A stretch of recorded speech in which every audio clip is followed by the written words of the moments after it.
Is it time to stop saying Palestine? Again, Palestine was never an independent state. It never really existed. The Palestinian people, their entire identity is based on a lie.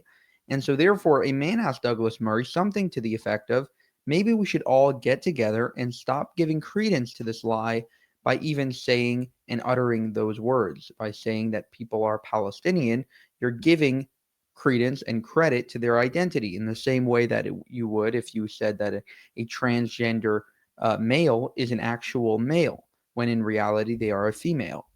Check out this clip.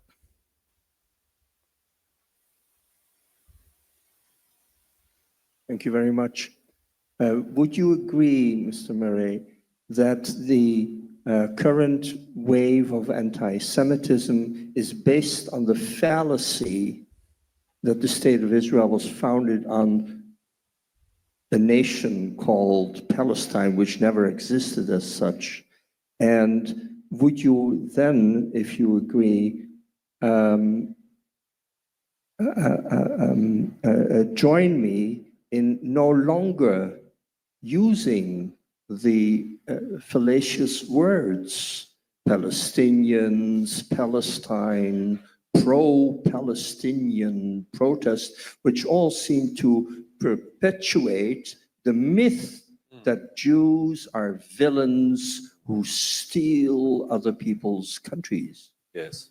That's a very brilliant point. And you're right, and it's very important. The world didn't ever talk about Palestinians as such until around 1964, as you know. It sort of, and then it really came in after 67 and 73. They were called the Arabs. And I mean, the Palestinian peoples are a set of tribes and families. And I have a friend who was born in Gaza in the time when Egypt ran it. And she was an Egyptian. She wasn't a Palestinian. She isn't a Palestinian. And yes, the development of the idea of the Palestinian people, which is a misnomer in my view, was because it made the Jews the usurpers and it made the Jews the overlords. And it's very, very interesting because it was a brilliant tactic to do that. Now you also get the one where people claim that the Jews sort of just arrived from Europe and had no historic connection with this land. And you get the churches are responsible for much of this in the West. They do all these things like Jesus was a Palestinian. Yeah. It's not a very accurate reading of the text. But yes, it is enormously dangerous because it also plays into the thing which is the ideology of our time that's spilt out from the idiots in American campuses all over the place. As my friend Andrew Sullivan said, we all live on campus now, regrettably. And that is the idea that the whole world, and it just came from America, this idea, the whole world can be divided into victim and victimizer, oppressor and oppressed, colonizer and colonized, and so on and so on and so on.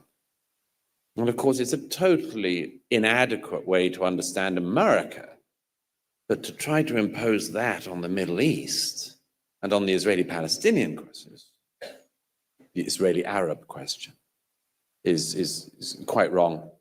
The Iranian regime, I'm so glad you asked that. This is a very big one, isn't it? I mean, I agree with you. Everything one hears from the people of Iran is... All right, I believe that was the end of his answer to the Palestinian question. He takes 3 questions in a row and then takes the last one. That's why he continued there. I agree with him. I do think that with the guy that asked the question, I do think that trying to avoid using Palestinian or Palestine is definitely optimal. On the other hand, and I do think that the best description of the movement is not even pro-Hamas, not even pro-Palestinian, but rather anti-Israel, because their entire identity, as Douglas Murray pointed out, is an erasure of Israel and a replacement of the Jewish people. Let me know what you guys think, if it's a good idea to go ahead and stop saying Palestinian, stop saying Palestine. A lot of times I do put in quotes like Palestine, especially when I'm titling videos. A lot of times I'll do, quote, Palestine, and then another quote to make it seem like, again, it is a fake identity, a fake place. However, I almost believe that you can essentially identify with whatever and however you want. You cannot make me go ahead and repeat that. And I don't think that uttering the word Palestine or Palestinians is going to have a major change in actual policy. For more, subscribe to the channel. If you want to help us make more of these videos, you can go to buymeacoffee.com/JewishUncensored. You can also go to our channel memberships and check us out there as well, and join the members page. Thank you for watching, and have a good one.